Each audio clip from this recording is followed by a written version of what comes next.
Boa noite, meus irmãos. Eu quero começar hoje nosso estudo bíblico de uma forma diferente. Vou ler em 1 de Pedro, capítulo 2, 24. Carregando ele mesmo em seu corpo sobre o madeiro os nossos pecados, para que nós, mortos para os pecados, vivamos para a justiça, por suas chagas fostes sarados. Hoje é o dia de Corpus Christi, todos nós sabemos, cuja tradução é Corpo de Cristo. É uma festa tipicamente romana e que acontece 60 dias depois, tá, do domingo da Páscoa. Essa festa ela é uma alusão à Eucaristia, que é a ceia do Senhor. E por que nós lemos esse texto? Porque nós, olhando para a palavra de Deus, e Pedro vai nos lembrar disso, de que ele carregou no seu corpo, sobre o madeiro, os nossos pecados. E nós queremos começar a nossa reunião nessa noite, lembrando, né, desse maravilhoso amor de Deus para conosco, enviando o seu Filho, morrendo naquela cruz por nós e dando-nos a vida eterna. Queria que você fechasse seus olhos, nós vamos orar antes de nós darmos continuidade ao estudo nessa noite. Senhor, muito obrigado, porque podemos, ó Deus, ter sido alvos do amor do Senhor, da misericórdia do Senhor sobre a nossa vida, quando, ainda em nosso pecado, o Senhor enviou Jesus Cristo para entregar ali o seu corpo naquela cruz por causa de nós. E nós te louvamos por tão grande amor e rogamos a Deus que as nossas vidas sejam de conformidade com a tua vontade, de maneira que possamos, ó Deus, glorificar e exaltar o Senhor todo o tempo. Muito obrigado por Jesus Cristo. Nós oramos em nome de Jesus. Amém. Queridos irmãos, nós temos falado sobre o Novo Testamento, de modo especial. Estamos falando sobre as cartas do apóstolo Paulo. E eu trouxe aqui uma distribuição, uma divisão, melhor dizendo, das cartas de Paulo para a gente entender um pouco mais. Nós temos as cartas, por exemplo, de Romanos, as duas de Corinto, Efésios, Filipenses, Colossenses e as duas de Tessalonicenses, que foram enviadas para igrejas que estavam nessas cidades: Roma, Corinto, Éfeso, Filipos, Colossos e Tessalônica. Nós temos ainda as duas cartas enviadas a Timóteo, Tito e Filemon, que são cartas que foram enviadas não para igrejas, mas para pessoas. E nós temos a carta aos Gálatas, que não foi enviada especificamente para uma igreja, mas para uma região mais ampla, para a Galácia do Sul, abrangendo ali as igrejas que estavam ao redor. A gente pode, então, ainda dividir de uma outra maneira. Nós temos as cartas que ele escreve para as igrejas, dentre estas, junto com a carta de Filemon, que foi escrita para uma pessoa, nós temos as cartas da prisão, nós já andamos falando sobre ela, Efésios, Filipenses, Colossenses, e ainda estudaremos a carta de Filemon. E temos ainda as cartas pastorais, que é o que nós vamos ver a partir de hoje, que é a primeira e a segunda carta a Timóteo e também a carta enviada para Tito. Hoje, especificamente, nós vamos falar da carta ou das duas cartas enviadas para o jovem Timóteo. Então, nós vamos adiantar aqui o nosso slide para a gente poder acompanhar melhor a explanação. Eu coloquei aí uma figurinha de um pastor com a sua ovelha, exatamente por causa do título que foi dado às cartas, chamadas de cartas pastorais. Quais são elas? Nós já falamos, são chamadas cartas pastorais. A primeira e a segunda carta de Paulo para Timóteo. Nós vamos falar hoje especificamente sobre essas cartas e sobre esse jovem chamado Timóteo, e também a carta enviada para Tito, que também foi um outro colaborador muito importante no ministério do apóstolo Paulo. Então, essas são as três cartas chamadas de cartas pastorais. Apenas um detalhe, essas cartas, chamadas de pastorais, elas foram assim chamadas pela primeira vez 1.200 anos depois de terem sido escritas, e elas foram intituladas assim por Tomás de Aquino. Essa é a informação que nós temos. Então, nós vamos fazer uma pergunta, né? Que são essas cartas pastorais? E aí nós temos aí duas coisas. Primeiro, elas foram endereçadas a pastores, especialmente Timóteo e Tito, e elas mostram cuidados pastorais com Timóteo e com Tito, e aqui é uma distinção para você entender melhor, né, que nós estamos falando primeiramente aqui dos obreiros das igrejas. Então, nós temos Timóteo, nós temos Tito, e Paulo escreve essas cartas primeiramente para cuidar desses jovens pastores, né, para ajudá-los. A ideia aqui é de um pastor mais velho, mais experiente, cuidando de pastores mais novos que ainda estão dando início ao ministério pastoral. Então, trata especificamente aí mais dos ministros. E a letra B tratam do cuidado das almas dos crentes e como devem viver no mundo. E aí nós estamos falando especificamente agora para as comunidades que esses pastores cuidavam. Então nós temos aí uma distinção, né, e por isso elas são chamadas de cartas pastorais, porque Paulo está pastoreando não apenas os seus obreiros, mas também os crentes dessas igrejas. Qual o propósito delas? Então nós já adiantamos, trata com a comunidade, com os membros dessas igrejas, mas também trata com os ministros destas igrejas, né? O jovem Timóteo e o jovem Tito. Apenas aqui, quando trata com a comunidade, a ideia de Paulo ao escrever essas cartas é orientar, especificamente 1º e 2º Timóteo, orientar o jovem Timóteo como se comportar na igreja de Deus que ele tem de pastorear. Você vai percebendo, lendo 1º e 2º Timóteo, que Paulo vai tratar muito disso, como que Timóteo precisa se portar diante da igreja, como que ele deve se apresentar, não despreze a tua mocidade, antes torna-te padrão dos fiéis, na palavra, no procedimento, na fé, na pureza. Então, Paulo vai tratar com esses ministros do evangelho, né? E por isso nós colocamos ali a letra B, tratar com os ministros da igreja. Ele também exorta não somente como se portar diante da igreja, mas que ambos, tanto Timóteo quanto Tito, se tornem perseverantes. E aí Paulo acrescenta um detalhe importantíssimo aqui, porque ele mesmo já tinha passado por tudo isso, e a ideia aqui é o seguinte, olha, permaneçam firmes, mesmo que vocês tenham que enfrentar, né, qualquer tipo de perseguição por causa do evangelho.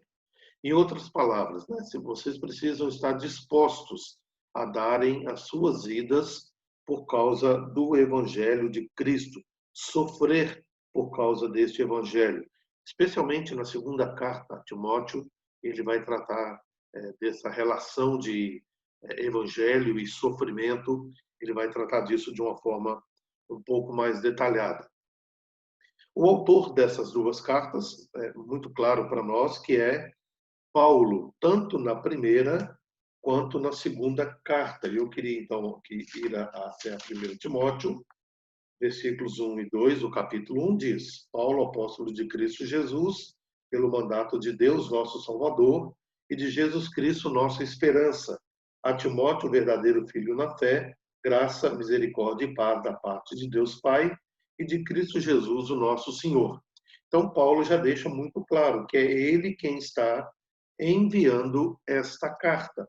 Ele faz a mesma coisa, quase que com as mesmas palavras, aí na segunda carta também. Versículo 1, Paulo, apóstolo de Cristo Jesus, pela vontade de Deus, de conformidade com a promessa da vida que está em Cristo Jesus. Então, Paulo, ele é o autor destas cartas. Mas, quando a gente diz isso, parece simples. Paulo escreveu, está aqui, e nós, então, entendemos que foi ele mesmo quem mandou as cartas. Mas nós temos um problema sério aqui, e diferentemente das demais cartas que já falamos, que elas não tiveram muita oposição em relação ao a quem foi, né, o autor delas, que foi o apóstolo Paulo.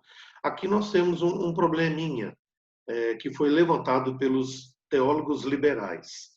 Para eles, Paulo morreu na primeira prisão em Roma.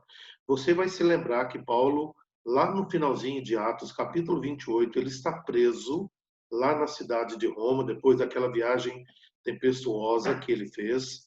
E isso se dá, então, no ano 61 até 63 depois de Cristo. Então, os liberais dizem o seguinte: Paulo morreu depois daquela prisão, ele foi morto. Então, seria impossível, e olhando por esse aspecto, seria mesmo impossível que Paulo pudesse escrever 1º e 2º Timóteo e também a carta para Tito. E por que isso? Porque, muito provavelmente, todos os teólogos dizem isso, que essas 3 cartas são as mais antigas, as mais novas do apóstolo Paulo, que foram escritas mais no final da sua vida. Mas nós temos aqui algumas evidências, e especialmente uma evidência bíblica, e então nós precisamos ir até Filipenses, no capítulo 1, do verso, Filipenses capítulo 1, do verso 19 até o verso 26. É uma leitura um pouquinho maior, mas que nos ajuda a entender bem essa colocação aqui. Porque estou certo de que isto mesmo, pela vossa súplica e pela provisão do Espírito de Jesus Cristo, me redundará em libertação, segundo a minha ardente expectativa e esperança de que em nada serei envergonhado, antes, com toda a ousadia, como sempre, também agora será Cristo engrandecido no meu corpo, quer pela vida, quer pela morte. Porquanto para mim o viver é Cristo e o morrer é lucro. Entretanto, se o viver na carne traz fruto para o meu trabalho, já não sei o que hei de escolher. Ora, de um e outro lado estou constrangido, tendo o desejo de partir e estar com Cristo, o que é incomparavelmente melhor. Mas por vossa causa é mais necessário permanecer na carne. E convencido disto, estou certo de que ficarei e permanecerei com todos vós para o vosso progresso e gozo da fé, a fim de que aumente quanto a mim o motivo de vos gloriardes em Cristo Jesus pela minha presença de novo convosco. Esse texto de Filipenses, ele nos esclarece algumas verdades importantes. Primeiro que Paulo, ele está dizendo, olha, eu preferia morrer, porque morrer e estar com Cristo é muito melhor. Contudo, eu sei também que a minha presença no meio de vocês ela é importante. E aí, no finalzinho, ele vai dizer o seguinte, olha, eu estou convencido disto, de que eu permanecerei com vocês.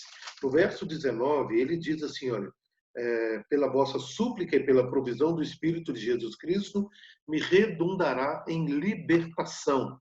Então, nós temos nesse texto aqui uma afirmativa muito contundente do apóstolo Paulo, dizendo, olha, eu tenho sentido no meu coração, pela direção de Deus na minha vida, que eu vou sair dessa prisão e que eu ainda vou continuar o meu ministério diante de vocês. E é exatamente isso que acontece. Então, Paulo, ele é liberto depois de Atos 28, ele é liberto e ele continua o seu ministério. Aí, irmãos, nós temos um detalhe, você vai perceber aí que nós colocamos uma 4ª viagem missionária do apóstolo Paulo. E você pode falar assim, pastor, mas isso está registrado aonde? Em qual texto das Escrituras? Porque Atos 28 termina a história. E ele tinha feito até ali 3 viagens missionárias. Bem, isso é verdade. Só que, a partir deste momento que Paulo é liberto lá em Roma, ele empreende uma nova viagem missionária. Paulo não sai de férias, Paulo não se aposenta, Paulo não está preocupado com isso, com o seu próprio descanso. Pelo contrário, ele empreende uma nova viagem, e aí você vai começar aí a observar no mapa, a partir da Itália, ele então ele é solto. Alguns comentaristas chegam a dizer que ele realizou aquele desejo antigo que tinha de ir até a Espanha. Você vai acompanhando aí a setinha até a Espanha, e depois você vê um movimento de retorno, quando Paulo volta ali para a região onde ele fez as 3 viagens missionárias, e você vai perceber nos textos que estão projetados aí, que nós não temos mais o livro de Atos, mas nós temos Filemão, capítulo, verso 22, nós temos Tito 1:5, nós temos Tito 3:12, nós temos 1 Timóteo 1:3, nós temos 1 Timóteo 1:3 de novo, Filipenses 2:23 e 24, ou seja, nós não temos uma evidência em Atos de que Paulo fez essa viagem. Mas ao analisar as cartas de Paulo, nós então percebemos que, livre da prisão, ele faz essa outra viagem. Quando você olha ali ainda no mapa sobre a Itália e Roma, especificamente, você vai ler ali, ó, libertado da prisão em 62 depois de Cristo. Lembra? Eu coloquei que aquela prisão aconteceu entre 61 e 63, então ele é libertado por volta de 62, depois de cumprir 2 anos de prisão, e ele então será martirizado na mesma cidade no ano 67 ou 68. Nós vamos ver mais à frente que há um fator aqui muito importante que tem a ver com esse martírio do apóstolo Paulo. Mas então, recapitulando a história, Paulo está preso em Roma, lá em Atos capítulo 28, e a partir da sua libertação, ele faz uma nova viagem, quando ele então vai escrever 1º e 2º Timóteo, e ele também vai escrever a sua carta, que foi endereçada para Tito. Então, são essas informações que nós precisamos ter aqui para entendermos melhor essa dinâmica. Então, o que os liberais disseram não faz sentido. Ele não foi martirizado lá naquela primeira prisão em Roma, mas ele sim foi martirizado mais tarde, por volta do ano 67 e 68, depois de ter feito ainda mais uma rodada pelo mundo, né, pregando o evangelho de Cristo Jesus. Bem, nessa viagem missionária, o que Paulo faz? Paulo percebe que ele já está ficando mais velho, ele está caminhando para o final da suas atividades missionárias. Ele então deixa Timóteo em Éfeso. Éfeso, você se lembra, capital da Ásia Menor. Nesse instante aqui, Éfeso quase que se torna a cidade mais importante no ministério de Paulo. Você vai perceber isso anteriormente, que começa tudo em Jerusalém, depois eles vão para Antioquia da Síria, que se torna como que um quartel-general desse trabalho. Paulo sempre retorna para Antioquia da Síria, e agora Éfeso, ela é mais estratégica ainda na divulgação do evangelho. Então, era uma boa igreja, uma igreja grande, que tinha muitos problemas. Ela é uma das 7 igrejas da Ásia, você vai perceber isso lá em Apocalipse, e agora Paulo coloca Timóteo para pastorear essa igreja. Daqui nós então entendemos a importância de 1º e 2º Timóteo e também a carta enviada para Tito, para que eles então fossem orientados nesse pastoreio. E ao mesmo tempo, a gente não vai falar disso hoje, vamos falar na próxima semana, ele deixa Tito na ilha de Creta, um lugar onde Paulo já havia estado, inclusive com o próprio Tito, e ele então é colocado ali para pastorear aquela igreja e estabelecer uma liderança. Tito vai fazer um trabalho como que de um organizador ali daquela igreja. Então, é por isso também que Paulo escreve para ele essa carta pastoral para cuidar do seu pastor, bem como daquela igreja também. Eu disse que havia um fato importante depois dessa 4ª viagem missionária, é que a partir de 64, Nero começa a reinar sobre o Império Romano, e você se lembra, isso é colocado em todos os livros de história. Roma é incendiada no ano 64, Nero coloca a culpa nos cristãos, e a partir daqui, irmãos, é que oficialmente se começa, pelo Império Romano, uma perseguição religiosa incessante, com tempos muito difíceis. É nesse contexto aqui que você precisa entender a carta, o livro do Apocalipse do apóstolo João. É nesse contexto de muita perseguição, de muita morte, de muito martírio. É o momento em que os coliseus são colocados em prática aí para a morte de cristãos e para espetáculos de assassinato que aconteceram muitas nesse período. Então, é a partir de 64. Mais à frente, nós vamos falar um pouco da primeira e da segunda prisão de Paulo, e é a partir deste momento, então, que Paulo, ele agora é condenado, ele é caçado, condenado e morto pelo Império Romano. A segunda carta de Paulo a Timóteo, ele vai dar algumas informações importantes sobre este momento. Então, é isso que nós dissemos, ele é caçado, ele é preso e ele é lançado numa masmorra. Essa masmorra é chamada de masmorra mamertina, e eu gostaria, então, mais uma vez, de ir a 2 Timóteo, porque esses textos são importantes para nós entendermos, a partir do verso 9 até o verso 12. 2 Timóteo 4, a partir do 9 até o 12. Olha o que Paulo está dizendo.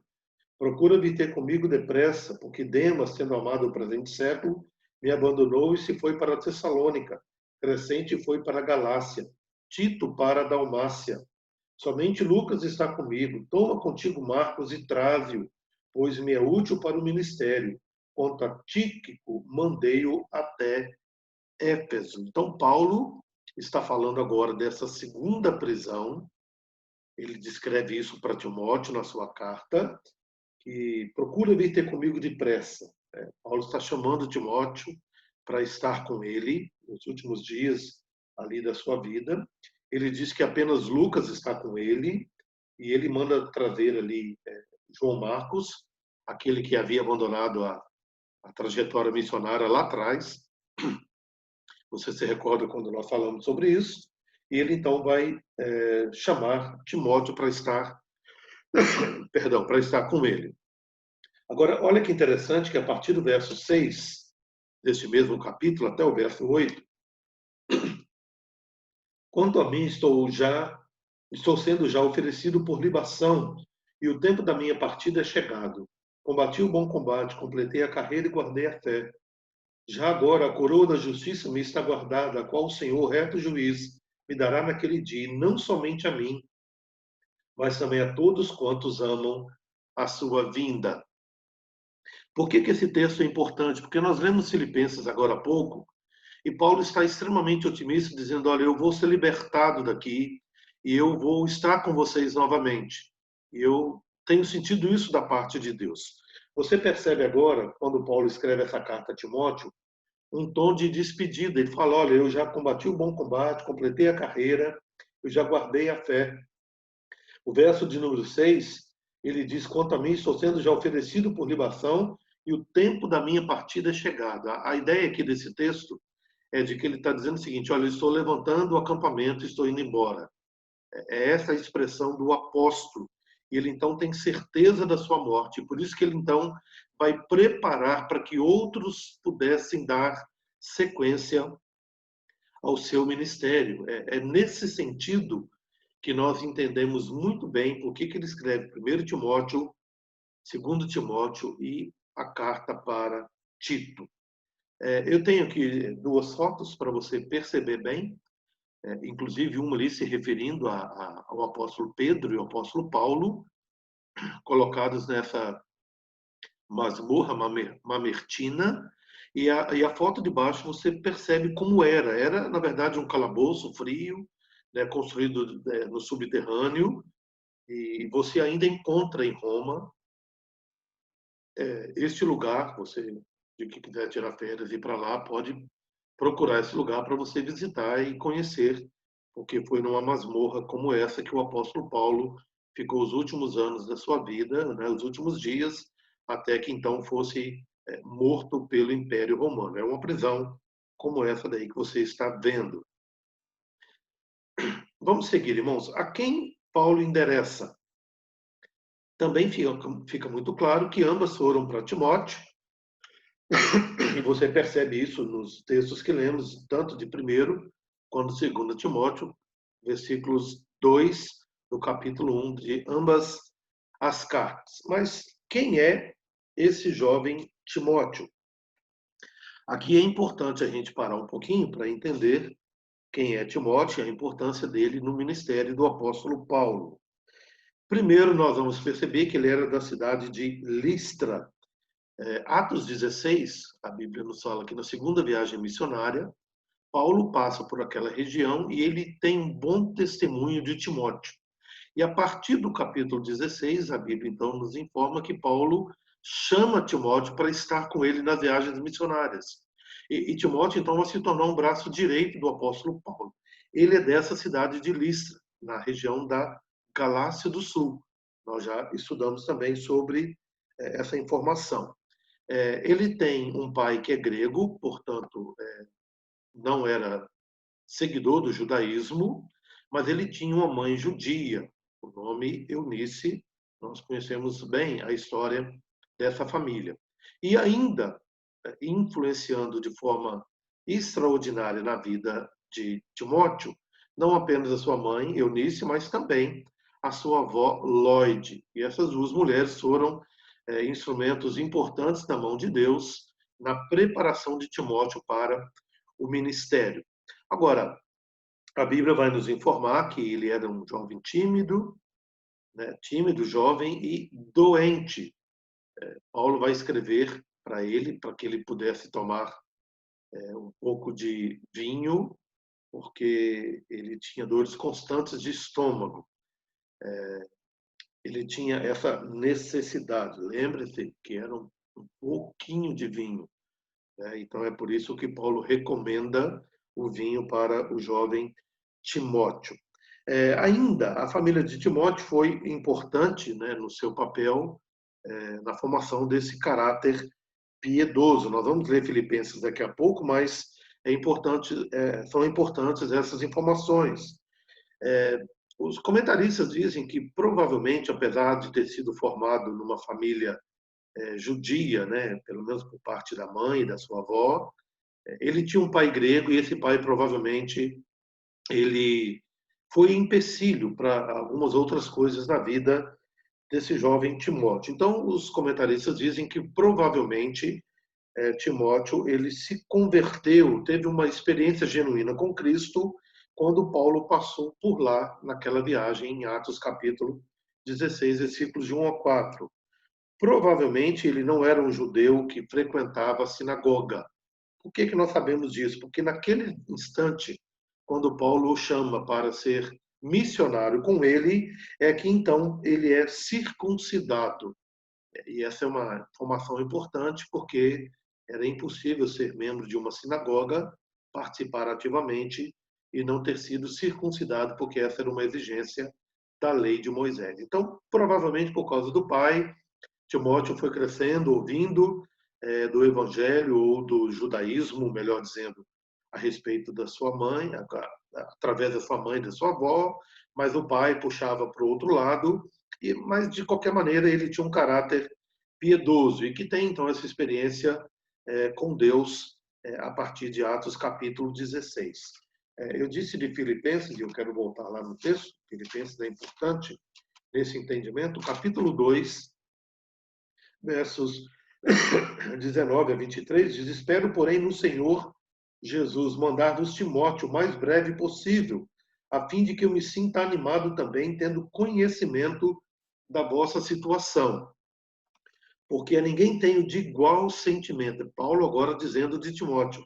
Porque a ninguém tenho de igual sentimento que, sinceramente, cuide dos vossos interesses, pois todos eles buscam o que é seu próprio, mas o que é pois todos eles buscam o que é seu próprio, não o que é de Cristo Jesus. E conheceis o seu caráter provado, pois serviu o Evangelho junto comigo como filho ao Pai. Este, com efeito, é quem espero enviar, tão logo eu tenha visto a minha situação.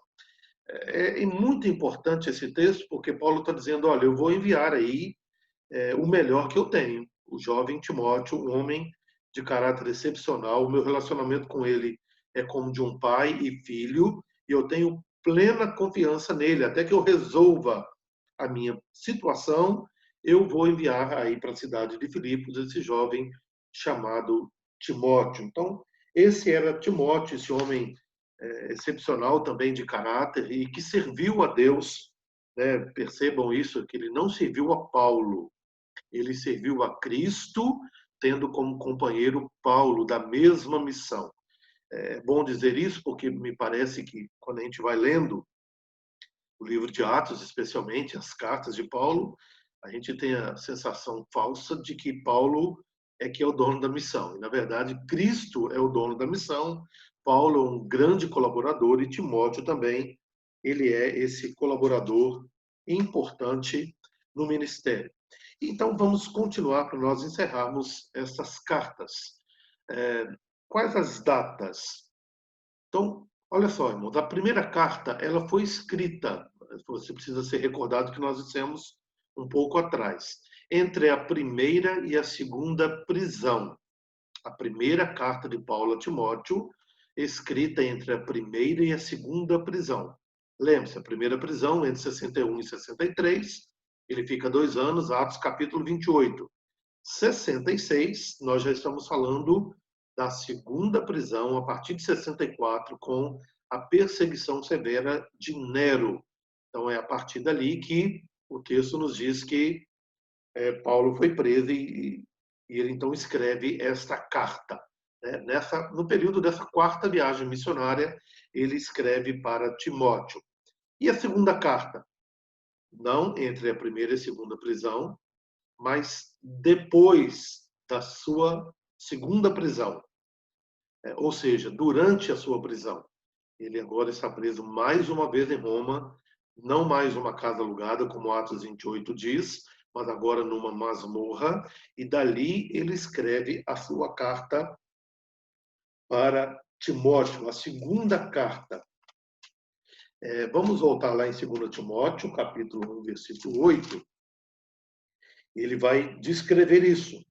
Não te vergonhes, portanto, do testemunho de nosso Senhor, nem do seu encarcerado, que sou eu. Pelo contrário, participa comigo dos sofrimentos a favor do Evangelho, segundo o poder de Deus. Capítulo 2, versículo 9. Pelo qual estou sofrendo até algemas, como um malfeitor, contudo a palavra de Deus não está algemada. Então, Paulo está se referindo a Timóteo aí a essa prisão. Então, de lá, ele escreve a segunda carta a Timóteo. Continuando, vamos fazer aqui um quadro comparativo entre a primeira e a segunda prisão. Irmãos, preste atenção, não é a primeira e a segunda carta, é entre a primeira e a segunda prisão de Paulo. Então, quanto à primeira prisão, de lá ele escreveu as epístolas da prisão. Você vai se recordar, nós falamos isso já, as cartas da prisão são Efésios, Filipenses, Colossenses e Filemão. Ele escreve essas cartas lá dessa prisão, que está registrada em Atos capítulo 28. Segundo, ele é preso porque ele é acusado pelos judeus de heresia e de rebelião. Terceiro, ele passa por perseguições locais esporádicas, que vai aí desse período de 60 a 63, quando ele, então, é preso. Quarta característica da primeira prisão, ele está numa casa alugada. Você vai ler isso lá em Atos 28, 30, 31. Ele também tem amigos que o visitam. Ele relata isso, que muitos estiveram com ele ali na sua prisão em Roma, nessa casa alugada. Sexto, lá nessa prisão, ele tem oportunidades de evangelização. E, por último, nessa primeira prisão, ele está otimista pela sua libertação. É o texto que nós lemos de Filipenses, que ele fala a respeito disso. Como foi a segunda prisão? Dessa prisão, ele escreve a segunda carta a Timóteo, que nós acabamos de dizer. Lembre-se que a primeira ele escreveu entre a primeira e a segunda prisão. Durante a segunda prisão, ele escreve a segunda carta a Timóteo. Adiantando, Tito também foi escrito nesse período da primeira, entre a primeira e a segunda prisão dele. Mas veja que é diferente, né? Enquanto de uma ele escreve cartas à prisão, agora ele escreve para Timóteo. Segundo, se ele foi acusado pelos judeus na primeira, na segunda ele é acusado e perseguido por Roma, como se ele fosse inimigo do império. Então já não é mais um aspecto apenas da religião judaica, mas é algo que envolve agora o Império Romano. Se eram perseguições locais esporádicas, agora ele tem uma perseguição mais ampla a partir de Nero, nós já informamos isso, do ano 64 ao ano 68. Se ele estava numa casa alugada, agora ele está num calabouço frio e escuro. Se por um lado ele tinha amigos que o visitavam, diz o texto que agora ele está quase sozinho. Ele vai informar isso lá no texto que lemos de Efésios, de 2 Timóteo, que apenas Lucas está com ele. Por isso ele manda chamar Timóteo, por isso ele manda trazer João Marcos, porque ele está sozinho no calabouço. Se por um lado, na primeira prisão, ele tinha oportunidade de pregar o evangelho, agora ele tem oportunidades restritas de evangelização. Você há de convir comigo que agora o acesso era bem mais dificultado por ser no calabouço. E por último, enquanto ele tinha uma visão otimista de ser libertado, agora ele prevê a sua execução. Nós já lemos esse texto, 2 Timóteo 4, versículo 6, quando ele diz que, quanto a mim, já estou sendo oferecido por libação. É uma figura de linguagem que Paulo usa para dizer, olha, eu serei executado, eu darei a minha vida por causa do evangelho de Cristo, né? Como eu disse, o tempo da minha partida é chegado, está na hora de levantar acampamento aqui dessa terra e estar com aquele que é infinitamente melhor, que é o próprio Senhor Jesus Cristo. Então, esse quadro comparativo nos ajuda a entender melhor toda essa história. Vamos falar um pouco dos personagens das cartas. Na primeira carta, os personagens principais, Paulo e o próprio jovem Timóteo. Na segunda carta, além dele e Timóteo, ele inclui lá no capítulo 4, versículo 11, somente Lucas está comigo, toma contigo Marcos e traze-o, pois me é útil para o ministério. Eu estou fazendo aqui uma referência a esses homens que foram importantes também no ministério de Paulo, né? Timóteo nós já falamos, Lucas também muito importante nesse ministério, e também João Marcos, ou Marcos apenas como ele era chamado. Vamos fazer aqui um esboço para que a gente possa então terminar, né, tanto da primeira carta a Timóteo quanto da segunda. Na primeira carta nós poderíamos dividir da seguinte forma: capítulo 1, ele vai tratar de cuidar com os falsos mestres. Lembre-se que ele está orientando a igreja e ele está orientando Timóteo. Então, igreja, cuidado com os mestres, o que eles estão vos ensinando. Mas, Timóteo, cuidado com esses falsos mestres, né? Se porte diante deles de forma diferente daquilo que o evangelho requer de você. Em segundo lugar, o capítulo 2, ele pede oração pelas autoridades.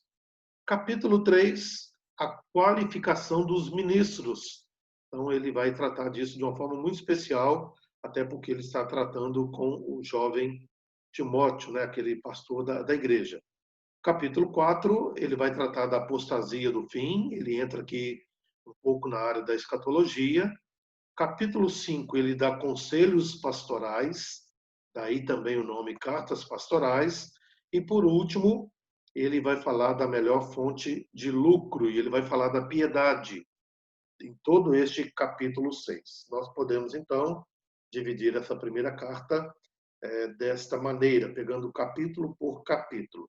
Como a segunda carta é um pouco menor, são 4 capítulos, nós vamos dividir da seguinte maneira. Capítulo 1, ele vai falar sobre guardar o Evangelho. Olha o que diz no capítulo 1, verso 14. Guarda o bom depósito mediante o Espírito Santo que habita em nós. A palavra depósito aqui também é uma figura que Paulo usa para tratar deste evangelho, né? E ele trata aqui de todo o corpo de doutrina que ele não somente recebeu, mas que ele também passou para Timóteo, para Tito e para aqueles que ele tinha contato diariamente. Capítulo 2. Se o primeiro é guarda, o segundo é sofre pelo Evangelho. Capítulo 2, versículo 3 diz: participa dos meus sofrimentos como bom soldado de Cristo Jesus. E versos 8 e 9, lembra-te de Jesus Cristo, ressuscitado dentre os mortos, descendente de Davi, segundo o meu Evangelho, pelo qual estou sofrendo até algemas, como um malfeitor, contudo a palavra de Deus não está algemada. Então, Paulo vai dizer, Timóteo, não somente você deve guardar o Evangelho, mas você precisa estar pronto a sofrer por causa do Evangelho. Capítulo 3. Persevera. Se você guardar e você sofrer pelo Evangelho, persevera no Evangelho. Capítulo 3, versos 13 e 14. Mas os homens perversos e impostores irão de mal a pior, enganando e sendo enganados. Tu, porém, permanece naquilo que aprendeste, de que foste inteirado, sabendo de quem o aprendeste. Por curiosidade, se você quiser depois ler a segunda carta de Paulo a Timóteo, ele várias vezes vai falar assim, tu, porém. Ele vai fazer contraposições. Se por um lado é assim que as pessoas se portam, tu, porém, Timóteo, deve se portar de forma diferente. Se os homens vão de mal a pior, como ele diz no verso 13, enganando e sendo enganados, tu, porém, permanece naquilo que aprendestes. Então, Paulo vai usar essa expressão muitas vezes aí nessa carta para poder exortar o jovem Timóteo. E por fim, irmãos, para nós encerrarmos, o capítulo 4, ele diz, você vai guardar, você vai sofrer pelo Evangelho, você vai perseverar no Evangelho e você deve proclamar o Evangelho. Capítulo 4, versos 1 e 2. Conjuro-te perante Deus e Cristo Jesus, que há de julgar vivos e mortos pela sua manifestação e pelo seu reino, prega a palavra, insta, quer seja oportuno, quer não, corrige, repreende, exorta com toda longanimidade e doutrina. Então, nós chegamos aí ao final do esboço da segunda carta e nós também encerramos o estudo de hoje, que fala sobre 1º e 2º Timóteo. E apenas recapitulando, para a gente estar com isso bem firme na nossa mente, 1º e 2º Timóteo e Tito são cartas chamadas de cartas pastorais, que Paulo escreve depois da sua segunda prisão em Roma, numa 4ª viagem missionária.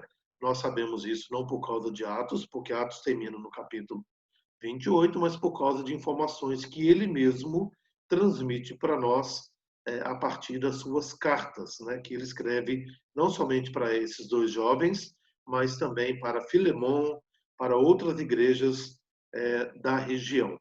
Então, a minha oração, irmãos, como sempre temos dito, é que Deus nos abençoe. Nós temos falado e trazendo assim um panorama bíblico de uma forma bem resumida, mas a nossa oração é que Deus nos ajude a entender melhor estas cartas, o propósito delas, por que elas foram escritas, e quando nós formos para a palavra de Deus, para a Bíblia, certamente nós estaremos melhor preparados para entender a palavra de Deus. Nós somos uma igreja que busca, e eu louvo a Deus por isso, conhecer muito bem a nossa doutrina, mas é importante que, junto com a doutrina, a gente leia e entenda bem a palavra de Deus. Aliás, a nossa doutrina precisa ser sempre comparada e colocada diante da palavra de Deus. Ela, sim, é a nossa única regra de fé e de prática. Que Deus nos abençoe, que Deus nos ajude, que Ele continue abrindo a nossa mente para compreender a sua palavra. Deus abençoe, uma boa noite, em nome de Jesus.